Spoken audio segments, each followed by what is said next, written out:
Hello, everyone, and welcome back to Moments with Me, the show where I talk about my personal experiences and my life stories. All right, everyone, welcome back for another great episode.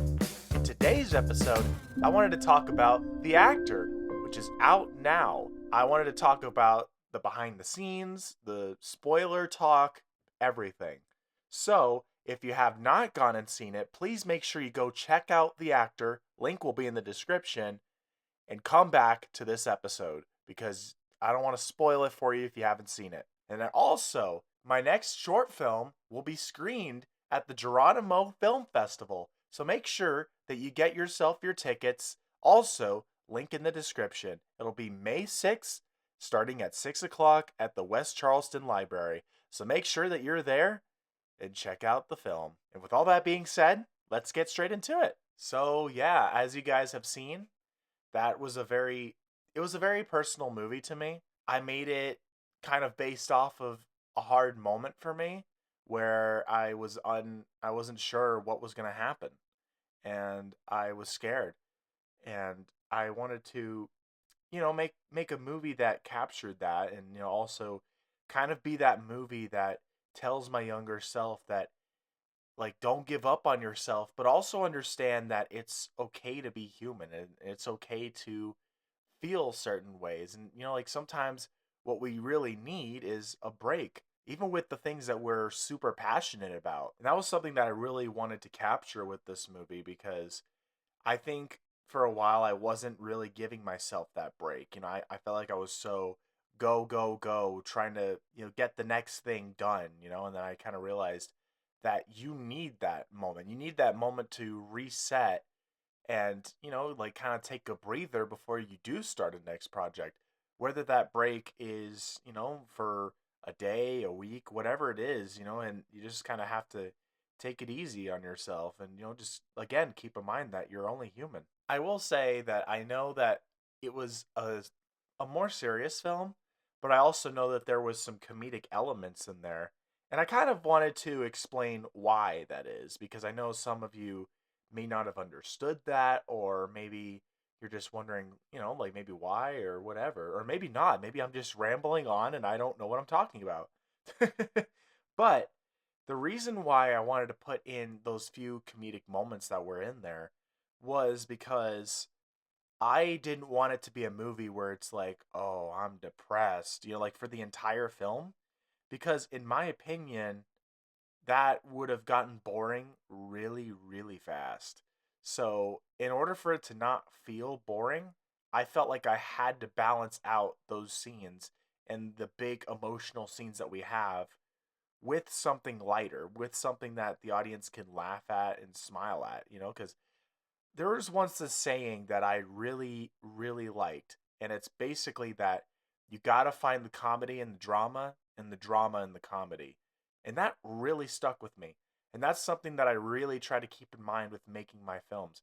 And not only that, but I also I went back and watched the audition and I realized that there was a couple of moments that were considered comedic, even if they weren't intentionally comedic. They were still scenes that you could laugh at. So I figured to kind of match the tone of the first movie, I figured it's good to throw in those comedic scenes in there.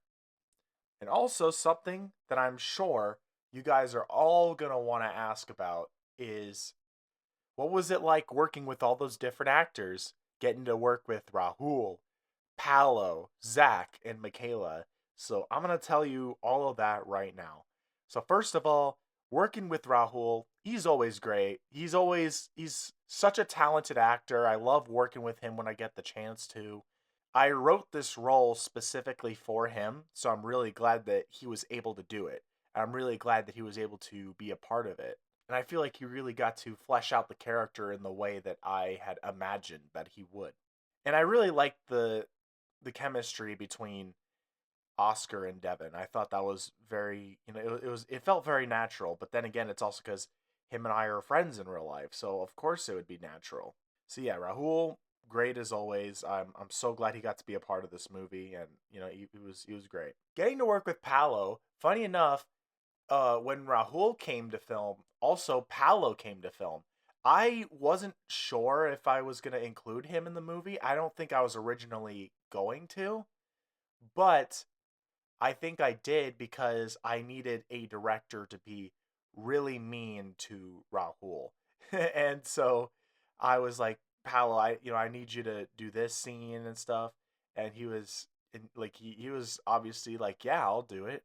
And I don't really think I've ever seen Paolo that mad before. I've seen him, like a little mad or whatever, but not to that degree. So I thought he did awesome. And, I was legit yeah, I was legit like, dang man, like you were you are you're pretty mad, bro. But yeah, I loved that scene between him and Rahul. That was so good. I I think I was originally gonna like have it kind of be like a flashback or a moment where Rahul narrates over it, but in my opinion, that scene was just too good to not have the dialogue for, and also to show instead of tell. So I wanted to have that scene in the movie for that reason. Now, getting to work with Zach again, crazy enough, it was the first time that I had worked with him filming since 2022. And for some of you guys that are like, wait, he was in Chaotic Christmas. Fun fact for you, it was actually a different take of the same scene that we did for Crazy Christmas that I used for Chaotic Christmas. So I didn't technically film with him for Chaotic Christmas. I used a different take so that way he could still appear in the movie while not having to record because he was busy at the time. And that's the thing too is because he's a busier guy, I wasn't sure if I was going to be able to film with him because, I know he's busy all the time, he's got stuff going on and everything. So I wasn't sure if I was going to be able to film with him for this movie, but I really wanted him to be at the end of this movie. I really wanted him to come back as that same character and kind of have a full circle moment with like between him and Devin, and also because yeah, like they were both in the first movie, so of course I'd want Devin and Rob Weinberg to be in the movie. Which, by the way, Rob Weinberg is not like it wasn't a name that was thought of in the first movie. It was kind of one of those things that I realized as I told Zach, your character doesn't have a name, so I'll let you come up with the name. And to kind of stick with the obs because he's got Bob Willis, he's got Bobby Stinkerfield in the Black Sheep series, so he was like, I want to stick to the ob thing and do Rob Weinberg, and I was like, yeah, I like the name. So yeah, and I was very happy to get to film with him again. It was kind of nostalgic getting to film with him again, because I don't really get to film with him all that much. So it was really nice that I got to, and I thought he did great, and it was a very sweet moment to have him at the end of that movie. Getting Michaela for the moment that she had in the movie. I even told her that her scene is like one of the few comedic scenes in the movie to kind of lighten the mood. And I thought she did great. I told her I was like something that I'd imagined you'd say to somebody is you need therapy. So so I told her that, and then she ended up saying it, which is funny because I know my sister so well that I can almost imagine certain things that she would say, and then I'm like, okay, that'd be funny or hilarious. So yeah, I told her to say that, and yeah, she did great, and I love getting to have her in my movies where I can, and she did awesome, and I loved having her be a part of this movie. And something else that you might have noticed too, at least if you had watched the audition, is there's a lot of parallels to the first movie.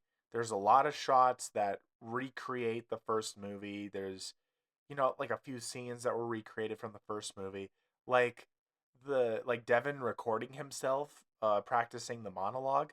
That was something that I had done in the first movie, and I was like, well, I would love to include something like that in this movie. Like kind of be kind of a callback to it. So that's what I did there. And also, as you guys saw, of course, the I am sick of your, yeah, like that whole monologue I included again in this movie. So I wanted to do that, but I also wanted to give him a new monologue because I even noticed in the audition he started off with a different monologue and then he got a new monologue and then he started practicing that one. So I kind of wanted to repeat that a little bit, but again, have it call back to that. And also, speaking of callbacks, I liked having the moments where it cut to the first movie, like kind of like those like little flashback scenes to it. So it's kind of like if anyone had watched the audition, then they can be like, "Oh yeah, I remember that."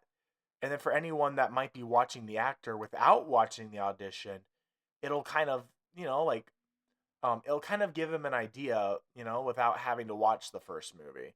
So I kind of wanted to leave it open like that to where if you watch the first movie, you'll enjoy it, but if you don't, you can still enjoy it. You know what I mean? So I tried to kind of keep it open like that. Also, I was originally going to make an episode about this, but I decided to focus on the Geronimo Film Festival because I knew that was a bigger topic. So I wanted to talk about making the song Go Back real quick. So I made the song Go Back. I did it again. Like I was really kind of at a low point when I was making it. It was kind of in a moment where I was hard on myself and kind of wishing that I could go back to being like passionate and productive like I used to be. And since it really fit for this movie, I wanted to include it in this movie. But what I loved about including the song in the film is that I got to include it at the beginning, a little after the middle part of the film, and then during the credits of the movie. I love that I was able to do that. And I think it was a good song for the movie. It was, like, it was kind of a more, a more emotional song than I usually make, but I thought it fit pretty good for the movie, and I really liked making it. I realize I don't really give characters a happy ending that often. So when I do, it feels pretty good, to be honest. It feels pretty good to give that character that satisfying ending, especially if it's earned. Like with Devin, right? In the first movie, he doesn't get a happy ending. He doesn't get the part. So when then then he's into the Dylan verse, and then with that whole thing, and I feel like because of Dylan verse really leaving his story open, I kind of felt that need to continue his story. It was just kind of a matter of figuring out what the story itself would be. And well, here we are now. The movie's done, um but yeah, and then now like having him get his happy ending after all these years of playing the character, it feels really good. Like the same thing I can say for Santa Claus with the Christmas trilogy, like it wasn't a true happy ending until the last movie with Chaotic Christmas. So and that's what I'm saying, like it really felt earned. It really felt like a a big moment, like a happy ending for them. Speaking of the Dylan verse, I wanted to include a flashback in the movie, but I wasn't really sure where to do it. And I kind of had decided that the perfect moment to do an Into the Dylan verse flashback would be when Devin is hard on himself and he like thinks he's given up. Then you hear Dylan being like, "Don't be so afraid," and then that whole scene. And I was originally gonna like include that at the beginning of the movie where I had the other flashbacks, but it was also one of those things where it didn't really make sense. Whereas I felt like it had a lot more of an impact at the end of the movie where I feel like he needed to hear that the most, where he needed to replay that in his head the most. And I loved that not only did Devin get a part, but also Oscar. And that's kind of what I wanted. I wanted to have that. I wanted to have, like a mentor to Devin, but also someone that's very similar to Devin, like maybe kind of a character that went down a different path who didn't necessarily give up, but he's still an acting teacher, but he like it was kind of like one of those, like he wasn't sure if he was going to get a part or anything, and then Devin just helped him out since Oscar helped him out. So it was like a really cool moment there. Overall, I honestly really liked this sequel. I think it was a nice continuation, but also kind of one that can stand on its own. And I really like that I got to play the character again, give him a happy ending that he deserves, and I thought it turned out really good. And I'm glad to see that so many of you guys have enjoyed the movie. If you haven't seen the movie yet, please go make sure you watch it, which I guess if you haven't seen it by now, and I basically just spoiled everything for you, you're welcome, I guess. Uh, but if you want to rewatch the movie, then link is in the description. And with all that being said, guys, I think that's all the time that I have for this episode. So if you liked it, please make sure you like and subscribe. And also, make sure to get your tickets to go see my next short film at a film festival for the Geronimo Film Festival. It'll be May 6th at 6 o'clock. So please make sure that you get your tickets. I'll see you there. And as always, I'll talk to you guys next time.